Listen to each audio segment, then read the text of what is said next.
ਅੱਜ ਹੀ ਮੈਨੂੰ ਇਹ ਬੋਲਣ ਦਾ ਮੌਕਾ ਮਿਲਿਆ ਨਾ ਤੇ ਅੱਜ ਕਾਫੀ ਹੱਦ ਤੱਕ ਮੈਨੂੰ ਖੰਘ ਨਹੀਂ ਆਈ।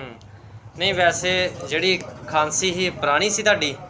ਮੇਰਾ ਖਿਆਲ ਵਾਵਾ ਹੀ ਟਾਈਮ ਹੋ ਚੁੱਕਾ ਹੈ, ਮਹੀਨਾ ਡੇਢ 2 ਮਹੀਨੇ ਹੋ ਗਏ। 2 ਮਹੀਨੇ ਪੁਰਾਣੀ ਸੀ ਖਾਂਸੀ? ਜਦੋਂ ਠੰਡ ਦੀ ਚੱਲੀ ਹੈ ਨਾ ਪੂਰੀ, ਹਾਂ ਉਦੋਂ ਦੀ। ਲਗਭਗ 2 ਮਹੀਨੇ ਪੁਰਾਣੀ ਸੀ। ਹਾਂ। ਅੱਛਾ ਅੱਛਾ, ਅਜੇ ਤੁਸੀਂ ਇੱਕ ਵਾਰੀ ਖੜੀ ਹੈ ਨਾ? ਹੈ ਇੱਕੋ ਵਾਰੀ ਖੜੀ ਮੈਡੀਸਨ ਅਜੇ? ਹਾਂ। ਤੇ 2 ਮਹੀਨੇ ਪੁਰਾਣੀ ਸੀ। ਇਹ ਜਿਹੜੀ ਪੀਣ ਵਾਲੀ ਦਵਾਈ ਹੈ ਬਹੁਤਾ ਕਰਦੀ ਹੈ ਕੰਮ। ਜਿਹੜੀ ਪੀਣ ਵਾਲੀ ਦਵਾਈ ਨੇ ਜ਼ਿਆਦਾ ਅਸਰ ਕੀਤਾ ਹੈ? ਅੱਛਾ ਅੱਛਾ ਅੱਛਾ, ਠੀਕ ਠੀਕ ਠੀਕ।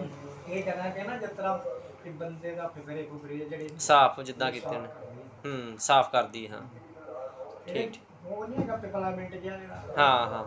ਅੱਛਾ, ਹੁਣ ਖਾਂਸੀ ਹੁਣ ਵੈਸੇ ਕਿੰਨੀ ਕੁ ਆਉਂਦੀ ਹੈ ਜੀ? ਹੁਣ ਨਹੀਂ, ਮਤਲਬ ਕਿ ਮੈਨੂੰ ਇਹ ਹੋਣਾ ਚਾਹੀਦਾ ਕਿ ਕਲੀਅਰ ਹੋ ਜਾਏ। ਕਲੀਅਰ ਹੋ ਜੇ ਵੈਸੇ। ਦਵਾਈ ਮੈਨੂੰ ਹੋਰ ਅਜੇ ਤੁਸੀਂ 3 ਦਿਨ ਦੀ ਖੜੀ ਹੈ ਨਾ? ਹਾਂ 3 ਦਿਨ ਦੀ ਦਵਾਈ ਖੜੀ ਆ ਤੇ 2 ਮਹੀਨੇ ਪੁਰਾਣੀ ਹੀ ਖਾਂਸੀ ਤੁਹਾਡੀ। ਹਾਂ। ਤੇ ਆਰਾਮ ਕਿੰਨਾ ਕੁ ਲੱਗਦਾ 3 ਦਿਨਾਂ ਚ? ਮੈਂ ਨਾ ਕਾਫੀ ਆਰਾਮ ਆ।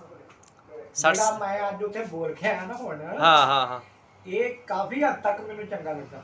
ਹਾਂ ਹਾਂ ਹਾਂ, ਠੀਕ ਹੈ ਠੀਕ ਹੈ। ਕਿਉਂਕਿ ਜੇ ਆਪਾਂ ਬੋਲਾਂਗੇ ਤਾਂ ਅਗਲੇ ਨੂੰ ਕੋਈ ਸੁਣਿਆ ਕਿ ਸੁਣਿਆ ਜਾਣਾ। ਅੱਜ ਜੇ ਖਾਂਸੀ ਕੰਟਰੋਲ 'ਚ ਆ, ਦਵਾਈ ਨੇ ਕੰਟਰੋਲ 'ਚ ਕਰਤੀ, ਫੇਰ ਹੀ ਤੁਸੀਂ ਬੋਲ ਸਕਦੇ ਹੋ। ਜੇ ਖਾਂਸੀ ਆਉਂਦੀ ਗਈ ਤੇ ਫਿਰ ਬੋਲਣਾ ਵੀ ਕੀ ਹੈ ਨਾ। ਇਹ ਹੁਣ ਪੌਣੇ ਘੰਟੇ ਦਾ ਸਤਸੰਗ ਹੈ। ਹਾਂ ਹਾਂ ਤੇ ਉਹਦੇ ਵਿੱਚ ਬਿਲਕੁਲ ਠੀਕ ਠਾਕ ਮੈਂ ਪੜ੍ਹ ਦਿੱਤਾ। ਹਾਂ ਹਾਂ, ਸ਼ਬਦ ਪੜ੍ਹੇ ਗਏ। ਚਲੋ ਦਵਾਈ ਮਤਲਬ ਕਿ ਵਧੀਆ ਕਾਮਯਾਬ ਰਹੀ ਹੈ। ਹਾਂਜੀ ਹਾਂਜੀ। ਤੇ 2 ਮਹੀਨੇ ਪੁਰਾਣੀ ਹੀ ਖਾਂਸੀ ਤੁਹਾਡੀ, ਆਰਾਮ ਆ ਗਿਆ ਕਾਫੀ। ਹਾਂ। ਠੀਕ ਠੀਕ ਠੀਕ।